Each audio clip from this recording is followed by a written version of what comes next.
I'm nothing short of surprised at the pushback that Jose Aldo is getting for receiving a title shot against Henry Cejudo. Not only a title shot, but a main event, home country of Brazil. A lot of things going Jose's way. But there does seem to be a real jealousy here. And you're going to have a hard time convincing me that you're using logic. I know you're attempting to present your arguments through logic. Logic being that Jose Aldo's only been at 135 pounds one time, and that he's never won a fight. He's 0-1. I understand that being the logic, but you're having a hard time convincing me that that's what you truly believe, as much as that's just the argument that you've chosen because of jealousy. Because of some kind of envy for Jose. Look, Jose Aldo's the greatest featherweight of all time. 10 years on top, never beaten. He did a really great job. By the way, Henry Cejudo wants to fight him. Henry's opinion has to matter somewhere in here.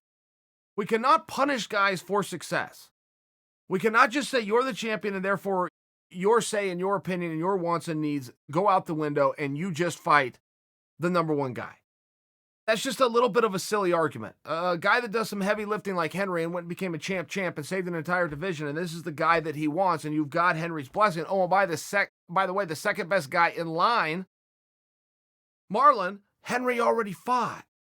I understand that Jose won the decision over Marlon. I don't even care to rehash that. I will share with you I was in the building. I will share with you there's a focus group of 10,000 plus people, and 10,000 plus people did not agree with that decision.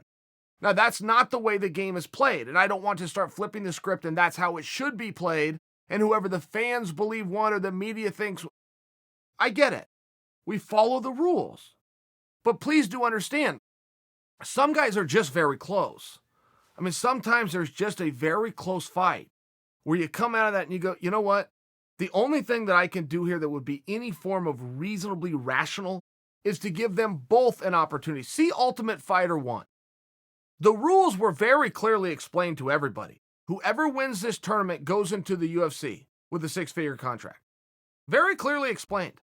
You get into the finals, you have Stephan Bonner and Forrest Griffin give the single greatest fight that had ever taken place up to that moment, and still goes down as one of the single greatest fights to ever go down. Dana White gets in the ring and says, you know what? You're both getting contract. I'm bringing you both over. And they both had their moment in the sun. They both had co-main event fights. They both had main event fights. Forrest had world championship fights and became a world champion and a Hall of Famer. I'm just sharing with you that there is a history for this. Sometimes guys are so close and the performance is so good, you want to just give them both an opportunity.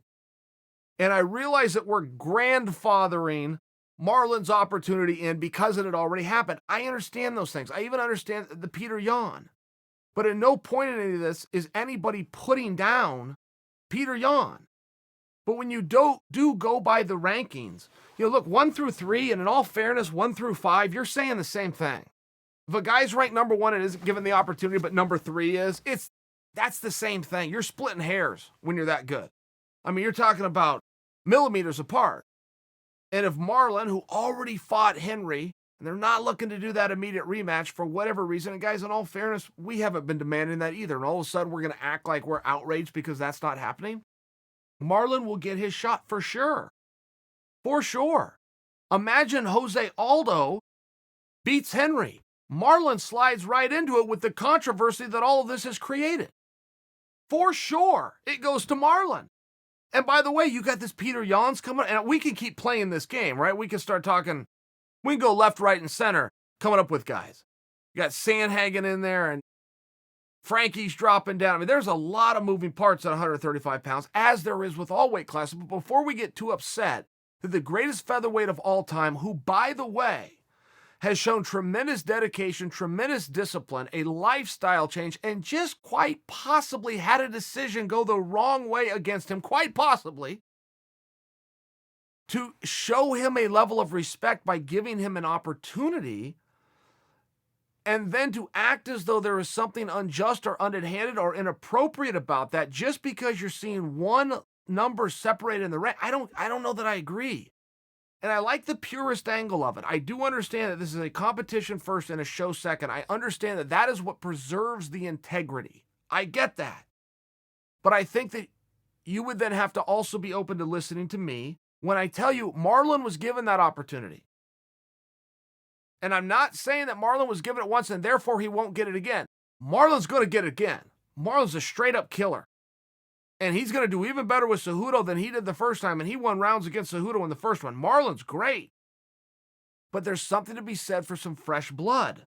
And there's something to be said for giving a veteran like Jose Aldo that had 10 years undefeated, a weight class above, doesn't even need to be doing this sport anymore, truly loves it, has showed his dedication through a lifestyle change, an absolute focused, disciplined lifestyle change to get that weight off, go out, perform fantastically. Whether you think he beat Marlon or you don't think he beat Marlon, we can all agree it was very close, and we can all agree that Marlon is awesome.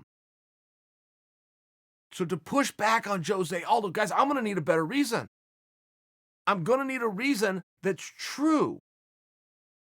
And I do not believe the truth is that anybody can come to the table and say that Jose Aldo does not qualify for a world title fight on any given day. And as of now, over 2 different weight classes. You could bump the son of a bitch up to 145 and he could say he was going to go regain his throne there. Particularly when you have a new striker in the division in Volkanovski. I mean, there's some opportunities here for Aldo. This is not wild and this is not crazy. You do not get to punish Henry Cejudo. And by the way, if you think that you're giving Henry what he asked for and you're upset about that, Henry's crazy ass went and requested Jose Aldo. When's the last time you ever heard those words? I'll answer the question for you. You've heard it once in your whole life, and it was Conor McGregor. Nobody has ever called out Jose Aldo except Henry. So for any of you anti-Triple C fans that think Henry just got a gift given to him, the gift is named Jose Aldo. How happy can you really be about getting locked in a steel cage with that animal?